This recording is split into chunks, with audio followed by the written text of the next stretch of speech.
ప్రియులారా, బాగున్నారా? దేవుని వాక్యాన్ని క్రమంగా చదువుచున్నారా? ప్రార్థించుచున్నారా?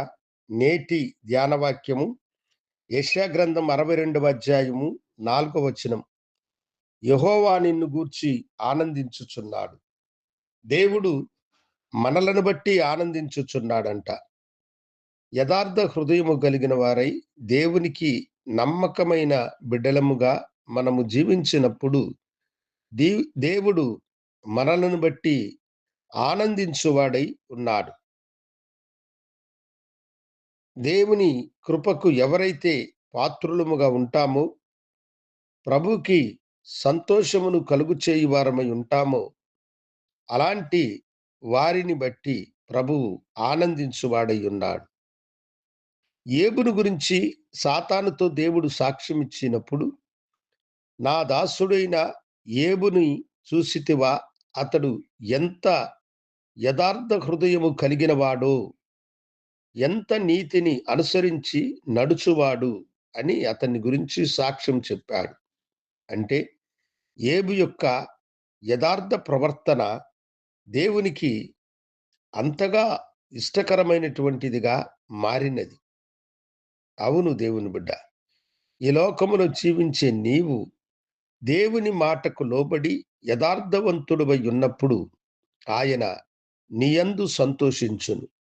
ప్రభువైన యేసు ఒక ఉపమానమును చెబుతూ, ఒక యజమానునికి ఇద్దరు కుమారులుండగా ఆయన పెద్దవానిని చూసి, నీవు మన పొలములకు వెళ్ళి పనులను చక్కబెట్టు అని చెప్పాడంట. అయితే వాడు, నేను పోను అని చెప్పాడంట. రెండవ వాణ్ణి చూసి, సరే నీవు వెళ్ళు, ఆ పనిని చక్కబెట్టు అని చెప్పాడంట. వాడు వెళ్ళుతానని చెప్పాడంట. అయితే వెళ్ళెదనని చెప్పినవాడు వెళ్ళలేదు, కానీ వెళ్ళను అని చెప్పినవాడు తండ్రి చెప్పిన పనులన్నిటినీ చేసి చక్కబరిచినాడు.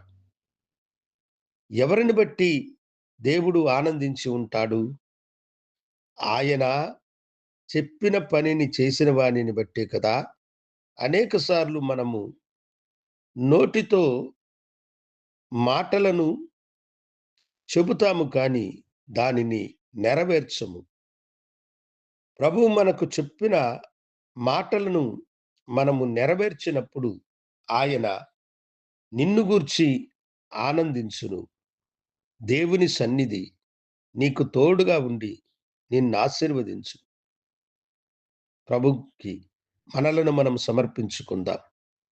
ప్రభువా, నీ బిడ్డలను బట్టి మీరు ఆనందించువారని మీరు చెప్పారు. ఈ బిడ్డలు తమ జీవితాన్ని మీకు సమర్పించి నీకు మహిమకరంగా జీవించే కృపను దయచేయమని యేసు నామమున అడిగి వేడుకొనుచున్నాము తండ్రి. ఆమేన్. శుభోదయం. ప్రభు మిమ్మలను దీవించునుగాక. ఆమేన్.